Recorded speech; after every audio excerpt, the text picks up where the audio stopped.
الشيطان الرجيم بسم الله الرحمن الرحيم فأخذتهم الصيحة مصبحين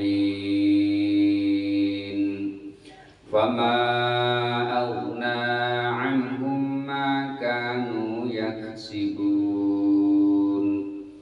أعوذ بالله minasyaitonir rajim. A'udzu, saya berlindung billahi kepada Allah, minasyaitoni, dari syaitan, ar-rajim yang terkutuk. Bismillahirrahmanirrahim, dengan menyebut nama Allah yang Maha Pengasih dan Maha Penyayang. Fa akhadhathumus sayhatu musbihin. Fa akhadhathumus sayhah, maka menimpa kepada mereka as-sayhatu, suara keras, musyrikin pada waktu matahari terbit. Nih, mereka dibinasakan Allah, suara keras yang mengguntur ya. Oleh suara keras itu malaikat Jibril ketika matahari akan terbit, yaitu saat umat Nabiullah Lut alaihis salam.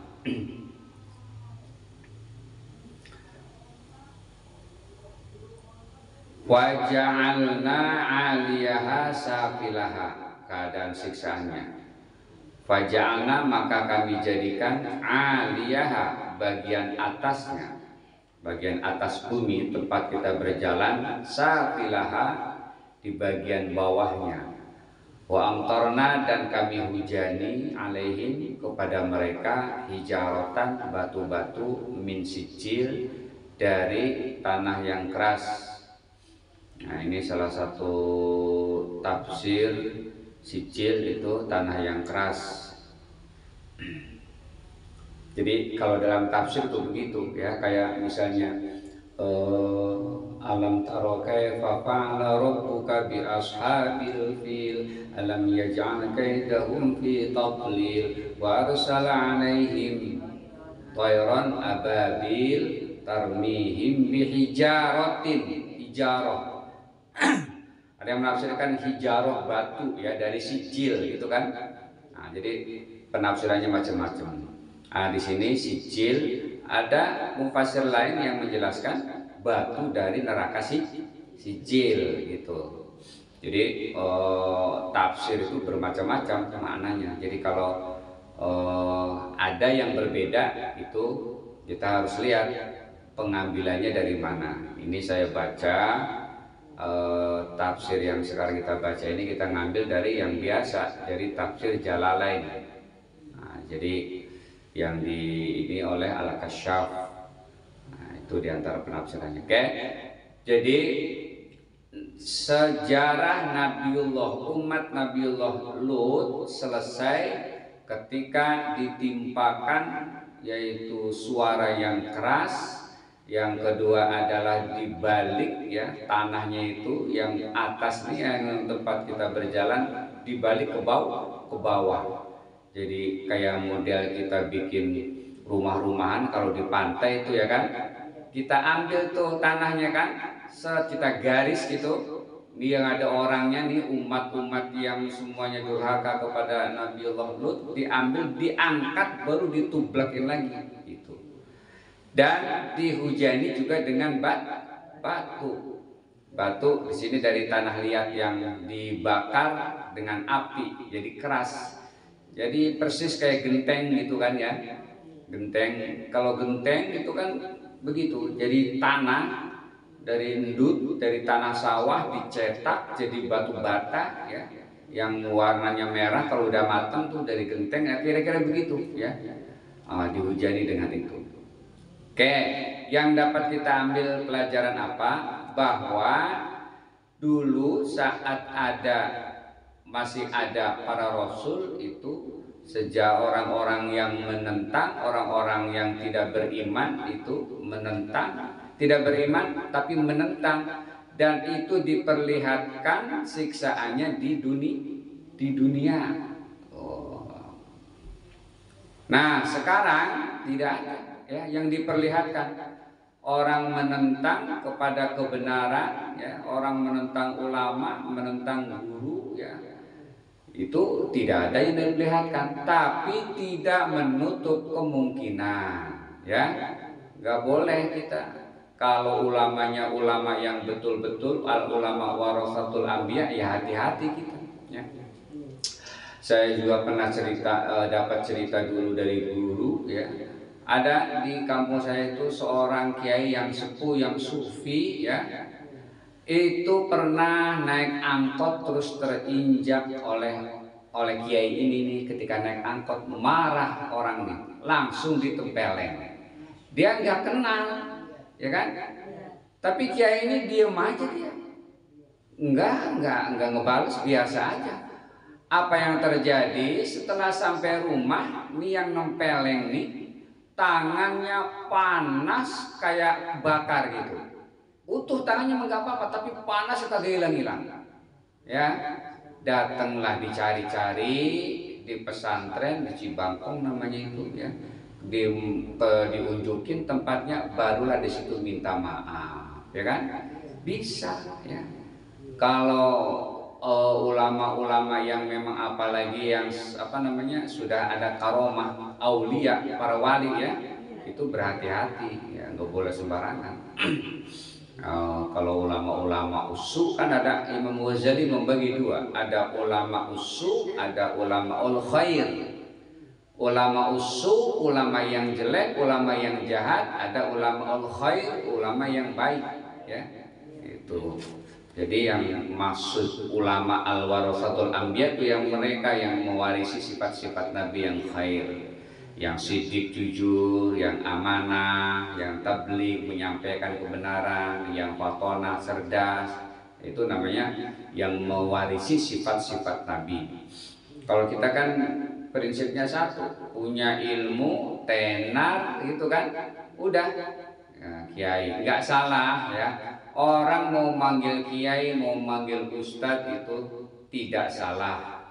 Cuman terkadang kita yang menanggapi nih, ya, kita keseringan dipanggil kiai, kita keseringan dipanggil ustadz, lalu ada orang yang manggil biasa saja, lalu kita sakit hati. Nah, apa urusannya? Kan gitu, ya. Berarti selama ini yang panggilan itu memang betul-betul mempengaruhi kita, itu yang nggak bagus tuh begitu, ya. Ya, kalau tidak ada apa-apa, tidak ada rasa sakit, kalau memang dia tidak mengharapkan, ya itulah, ya. Berarti itu masih ada unsur riya, ya, unsur sum'ah, ada harapan dalam hati itu. Jadi kita kalau nggak dipanggil malah kita sakit hati. Besok-besok kalau diundang gua kagak bakalan datang dah, kan gitu, ya. Nah itu kagak boleh, ya. Berarti masih ada harapan tuh, ya. Tapi kalau orang yang cuek aja, kayak dulu, kalau ulama-ulama dulu, kiai-kiai dulu memang begitu, tawaduknya, ya, tawaduknya kepada orang. Ada santri dari Jakarta ke Jawa, ya, pada saat dia turun di tempat, nyampe di pesantren, dia nggak tahu kiainya itu yang mana. Kiainya itu lagi nyapu di situ, ya, di bawah, di depan rumahnya, karena banyak pohon. Ini sang santri nanyain, ya kan, santri itu rumahnya di mana, pesantrennya di mana, lah di sini, ya. Akhirnya apa? Santri ini nyuruhin minta tolong bawain barang-barangnya. Iya, padahal mah kiai dia minta tolong anterin apa, minta tolong diangkat itu tentengan mie instan yang isinya baju apa gitu kan, namanya mau nyantri, ya. Dianterin ke dalam kamar, udah sampai sini, ya udah pulang lagi. Begitu malam-malam pertemuan santri dengan Pak Kiainya, malam-malam perkenalan kan, namanya udah ngumpul. Begitu melihat yang di depan yang ngomong, yang katanya kiai itu Pak, orang yang pernah disuruh. Astagfirullah, kaget nih santri, ya kan?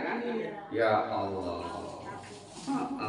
Lah coba kalau kita gitunya kan, songong lu, ya kan, habis disemprot, ya. Iya, kalau dia kan nggak tahu. Kalau kita mah nggak pernah, nggak mau tahu kayak mau kagak, yang penting gua kiai kan gitu. Iya. Kalau dia mah nggak tahu. Tuh. Iya, ada tuh cerita begitu. Menunjukkan apa? Ini sang kiai memang menunjukkan sifat-sifat yang tawadu. Dia nggak apa namanya nggak gila gitu ya, gila hormat gila ini. Dan dia juga paham nih orang nggak tahu ini ya kan, santri baru kan gitu. Kalau kita kan memandangnya cukup dari kita aja, orang mau tahu kayak mau kagak kayak gua di sini paling tua, gua di sini paling hebat, gua di sini paling dulu kan itu. Lu harus hormat gitu bahasanya. Kalau dia enggak. Tuh diantaranya adabnya ya, perilakunya, sopan santunnya itu tinggi. Nah ulama usul enggak begitu. Nah itulah yang mewarisi sifat-sifat Nabi. Nah, jadi kita sekali lagi berhati-hati kepada siapapun dalam bersikap supaya kita tidak mendapatkan balasan. Kalau kita berdosa kepada orang, menentang orang, apalagi itu guru, apalagi itu ulama, kita baik langsung ataupun tidak langsung balasan itu akan ada, ya. Apakah di akhirat atau juga mungkin di dunia. Gitu ya, makanya berhati-hati. Ini mengambil pelajaran dari peristiwa disiksanya kaum Nabiullah Lut alaihi salam. Inna fi dzalika, sesungguhnya dalam masalah itu, dalam yang demikian itu, sejarah dibinasakannya kaum Nabiullah Lut itu, la ayatin, itu betul-betul sebagai tanda-tanda ayat lil mutawassimin, bagi orang-orang yang berpikir, orang yang menggunakan akalnya, yang berpikir. Al-Quran itu sudah luar biasa, sudah sering banget menunjukkan ulil albab afala taqilun, seperti ini, lil mutawassimin, bagi orang-orang yang berpikir ya. Jadi orang yang menggunakan akalnya, yang berpikir, itu insya Allah bisa menjadi pelajaran. Tapi kalau kita tidak berpikir, tidak pernah menggunakan akalnya, ya udah sejarah-sejarah aja. Jadi Al-Quran itu persis seperti bacaan sejarah doang, ya. Nih sejarah Nabi Adam, nih Nabiullah Musa, nih Nabiullah Ibrahim. Apa pelajarannya tuh enggak. Yang penting mah hafal aja udah sejarah, ya. Lah apa fungsinya sejarah itu? Fungsinya untuk renungi peristiwa itu, kejadian itu, jangan sampai terjadi. Jadi itu bagi mereka yang berpikir, insya Allah kita akan mendapatkan pelajaran dari peristiwa itu. Dan Nabi Muhammad juga selalu memang dalam memimpin kepada sahabatnya itu sering mengungkapkan, mengambil dari Nabiullah Yusuf alaihissalam, ya, ada di surah Al-Kahfi itu ya, yang Nabi mengambil pelajaran saat Fathu Makkah, menaklukkan kota Mekah, ya. Semua itu musuh-musuhnya Abu Sufyan semua. Dia ketika Rasulullah menaklukkan kota Mekah, disitulah musuh-musuh yang dulu termasuk Abu Sufyan ketakutan. Wah, bisa dicincang ini kan bahasa kitanya begitu. Habis dari Muhammad. Wah, udah nggak ada tanda-tanda lain kan. Tapi kata Nabi Muhammad, selamat. Siapapun yang masuk ke Ka'bah selamat, termasuk orang yang masuk ke rumah Abu Sufyan juga selamat, sebagaimana yang telah dilakukan oleh Nabiullah Yusuf kepada saudara-saudaranya tuh. Jadi ngambil dia, ya, bersikap seperti Nabiullah Yusuf kepada saudaranya, tidak ada sedikit pun marah, ya kan? Iya, yang dalam keadaan kekeringan lalu dia ingin menukarkan barang dengan makanannya kan? Padahal pimpinannya itu Nabiullah Yusuf sendiri, nggak ada yang kenal. Tapi Nabiullah Yusuf kenal, ini saudara-saudara saya yang dulu nih nyemplungin saya di sumur, ya kan? Coba kalau kita dendam itu, ya biarin aja dia kan, kita penjarain, nggak kan gitu? Nabi Yusuf enggak. Tuh yang dipakai oleh Nabi Muhammad saat Fathu Makkah menghadapi musuh, begitu dia. Jadi mengikuti apa yang sudah dilakukan oleh Nabiullah Yusuf alaihi salam. Jadi memang berat kita untuk menghilangkan dendam, itu berat ya. Baru bisa ngomong doang ya. Menahan amarah ya. Menahan amarah, terus apalagi itu tidak kasar, itu berat. Baru di mulut doang kan itu ya. Ya berat banget. Enggak sampai di hati. Iya, lebaran doang minta maaf ya kan. Begitu habis lebaran sana lagi bodo amat ya kan. Itu masih disimpan dalam hati itu. Bisa enggak? Bisa dihilangkan dengan cara apa? Dengan cara kita mendoakan. Ya, mendoakan. Buru-buru mendoakan ya kan ya. Iya, udah lagi gede doain ya kan. Padahal bisa ketika tidak ada orangnya, bukan di depan orangnya ya. Saat malam kita bangun, kita ruku dan sujud, kita doakan tuh orang yang memang kesel ya, kita keselin tuh. Bisa enggak tuh kita kira-kira ya? Ya Allah, panjangkan umurnya, sehatkan badannya, kan gitu ya. Murahkan rezekinya, jaga dari berbagai macam musibah, kan gitu. Kepada orang yang sedang kita keselin. Wah, kayaknya susah. Padahal apa yang kita keluarkan doa saat itu justru kembali kepada kita. Jibril yang mengamini ya. Ketika kita mendoakan, ya Allah ya, tetangga saya walaupun sikapnya kurang baik kepada kita, selalu kita disalahkan, bertetangga kan gitu ya, saya doain supaya diselamatkan oleh Allah, diberikan kesehatan, panjang umur. Tuh malaikat Jibril yang dengerin itu amin, kabulkan doanya. Wa anta, dan kamu akan mendapatkan doa itu. Jadi doa itu kembali kepada kita. Yang mengamini Jibril tuh ya. Jadi nggak rugi kita ngedoain orang. Tidak ada rugi.